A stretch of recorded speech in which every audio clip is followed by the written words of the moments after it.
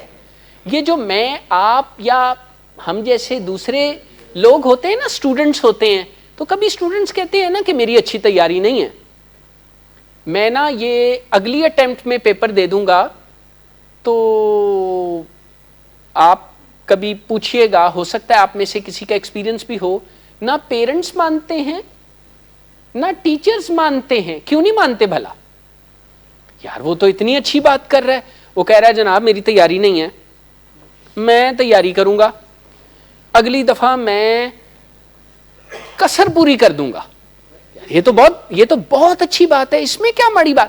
ہوتا یہ ہے کہ انہیں پتا ہوتا ہے کہ ایک دفعہ یہ ڈراپ آؤٹ ہوا تو دوبارہ ٹریک پہ آنا نہیں۔ آپ وہ آڈینس نہیں ہے جو دوبارہ ٹریک پہ نہیں آ سکتے، آپ دوبارہ ٹریک پر آ رہے ہیں، اللہ کا شکر ہے آپ اس بدقسمت آڈینس میں سے نہیں ہیں، اللہ کا آپ پر بہت فضل ہے، اس پر اللہ کا شکر ادا کیا کریں، ہر وقت دکھی نہ رہا کریں۔ اللہ نے آپ کو واپس آنے کی ٹریک پر توفیق دے رکھی ہے۔ آپ کا ٹریٹمنٹ میں ہونے کا اور مطلب کیا ہے مجھے بتائیں؟ اللہ کا شکر ہے۔ شروع میں جب اپنی مرضی نہیں چلتی اور مرضی بھی بیمار ہوتی ہے تو سارا دھیان اس بات پہ ہوتا ہے کہ یار میری مرضی کے بغیر کر دیا، لیکن آہستہ آہستہ جب چیزیں واضح ہوتی ہیں نا تو پتہ لگتا ہے کہ ہاں یار فائدہ بہت ہے، چنگا ہی کیتا، میری مرضی دا انتظار نہیں کیتا، میری مرضی تے رہندے تے پتہ نہیں میں کدی کردا کدی نہ کردا۔ اور جب بندے کو لگتا ہے نا کہ میں ناکام ہوں تو جتنی تھوڑی بہت ایفرٹ اس نے کرنی بھی ہوتی ہے نا، وہ کہتا ہے میں ناکام ہوں تو پھر ٹرائی کرن دا کی فائدہ، دفع کرو۔ تو وہ پھر ٹرائی بھی نہیں کرتا، اسے ہیلپ لیسنس یا لرنڈ ہیلپ لیسنس کہتے ہیں۔ آپ نے اپنی بیماری کے اس رویے سے اپنے آپ کو ریسکیو کرنا ہے ہماری مدد سے، جس میں ایٹ ٹائمز آپ کو یہ سوچ آتی ہے کہ یار میں کنا کا بہتر کر لاں گا، نہیں سگریٹ تے پھر بھی پینا پائے گا، نہیں۔ میری بھی آپ سے یہی ریکویسٹ ہے، توبہ کیتے بغیر بھی نہ پیو، مانو صرف تہاڈا سگریٹ نہ پینا دا تعاون چاہیے، توبہ تسی پھر آپ ہی فیصلہ کر لینا، کوئی دل برداشتہ ہونے کی ضرورت نہیں ہے، ہمت حوصلہ کرنے کی ضرورت ہے، اور اپنے اندر سے اٹھنے والی ان آوازوں کو کاؤنٹر کرنے کی ضرورت ہے جو کبھی آپ کو یہ بتاتی ہیں کہ سکون ملے گا جب سگریٹ پئیں گے،